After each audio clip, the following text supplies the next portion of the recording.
Hi everyone, my name is Thandi. I am 19 years old and this is my story. I had just finished matric and was looking for a job. I was born in East London, South Africa, and I am the oldest of 5 kids. Our mother passed away when I was young, and my father remarried. I became a parent to my siblings, but I guess that's not why you're here. Let me get to the story of the day.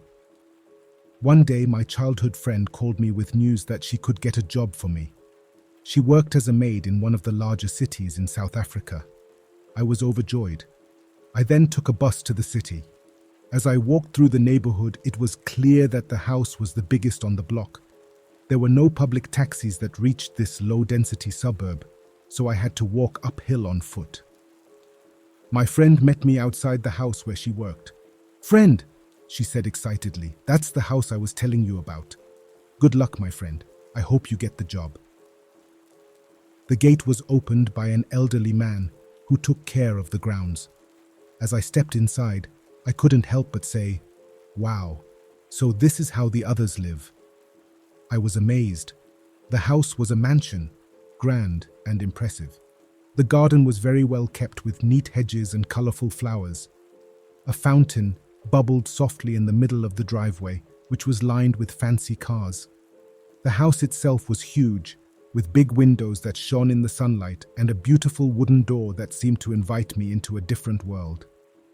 Before long, I was sitting across from a beautiful dark chocolate-skinned, well-dressed woman who I will refer to as Madam throughout this story. We went through the normal interview questions. I was not experienced, but was eager to learn, and I let her know that, which she appreciated. At the end, she asked me if I had a strong heart, and if I did not scare easily. This was a strange question to ask. What did washing and sweeping floors have to do with all that? I asked myself. Yes, I found myself saying to her, "You need to sign a non-disclosure agreement," she said to me. I did not understand, but when I thought back to my family back home, it was a no-brainer. I signed the paper and gave it back to her. "When can you start?" she asked. "Today," I said, as if it were a question more than an answer. "Very well then," she said as she took me to the room that was to be my quarters for the duration of my time with her. The room was surprisingly luxurious, far more than I had ever experienced in my life. As I looked around, I couldn't help but feel a mix of excitement and unease. What exactly had I gotten myself into? You're watching Midnight Shadows. Don't forget to like, share, and subscribe. Now, let's get back to the story. The work was surprisingly easy. Madam was not at home most of the time. All I was required to do was clean the house and occasionally cook. Most nights, Madam was out for dinners, and she instructed me not to wait up. This was easy work, since she had no kids or husband. If I were to judge her age, I would say she was around 32 maybe. As time went on, I even forgot about the NDA I had signed. The house felt more like a quiet sanctuary than a workplace. My routine became simple. Tidy the rooms, dust the furniture, and prepare light meals when needed. Madame's schedule was unpredictable, but it didn't affect me much. She was always polite, though distant, and I rarely saw her for more than a few minutes at a time. I started to settle into this new life. The quiet nights and the occasional trips to the market made my days peaceful. Sometimes, I would catch myself daydreaming in the spacious garden or admiring the beautiful art pieces inside the house. It was a far cry from the busy, crowded home I had left behind. But every now and then I would remember that strange question Madame had asked during the interview. "Do you have a strong heart? Do you scare easily?"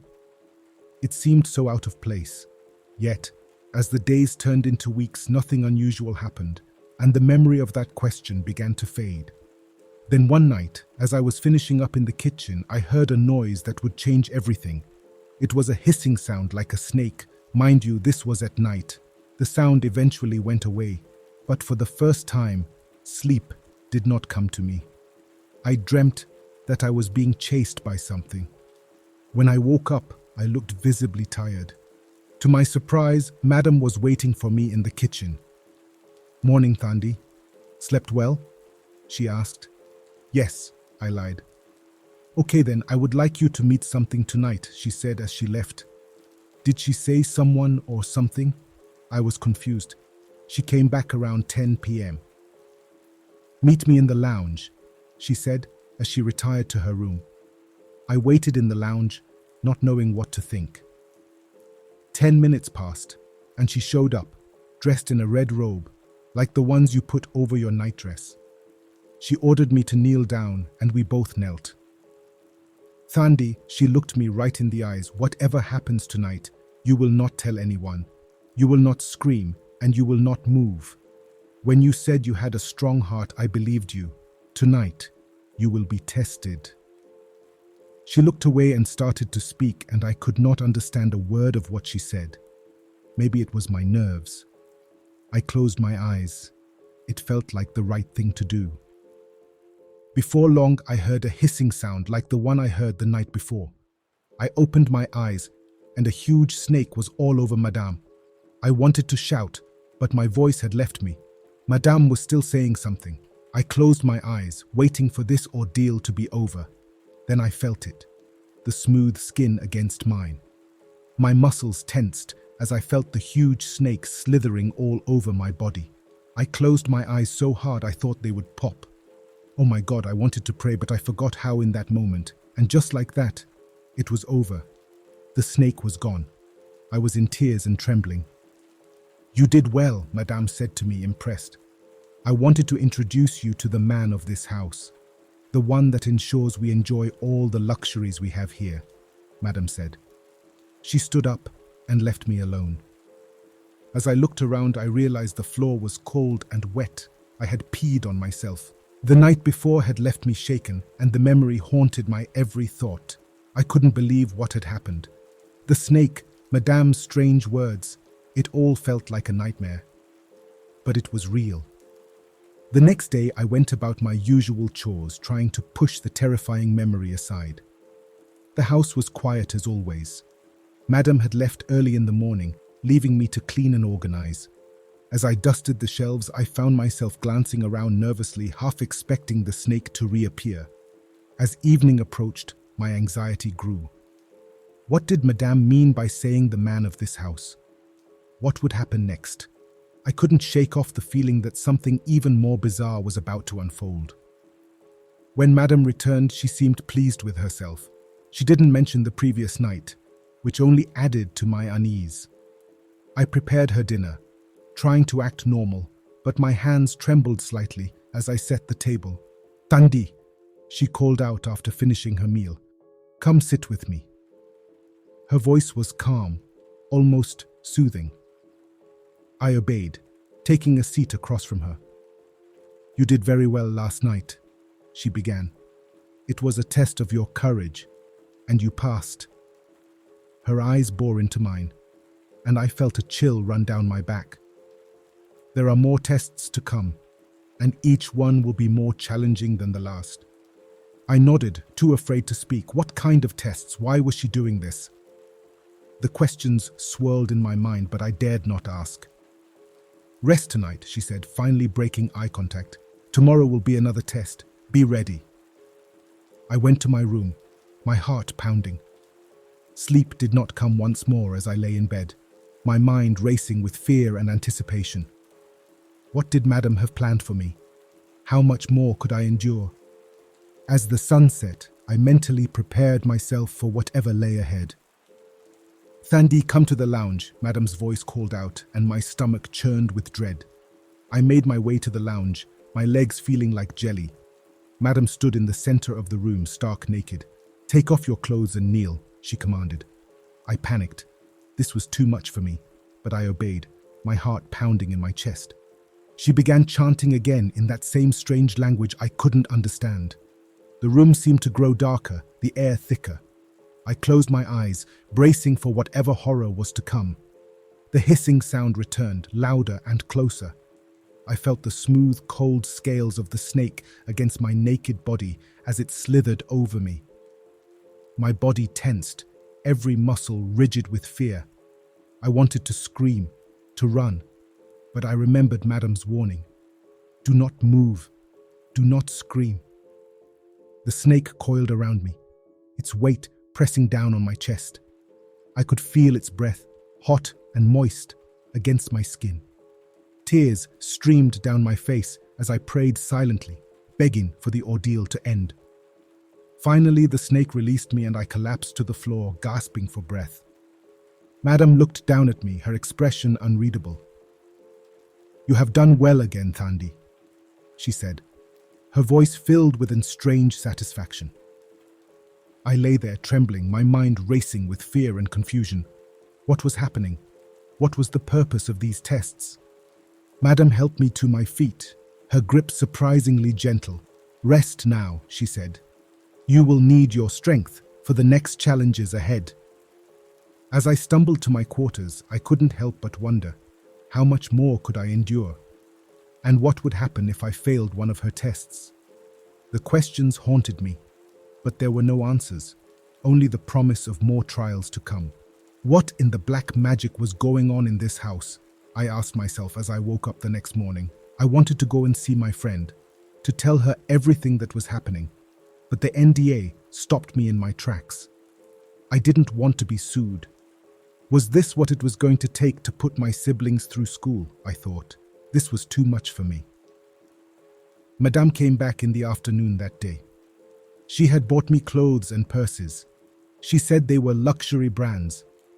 But honestly, I was out of it now. "Thandi, I came back early to talk to you," she began.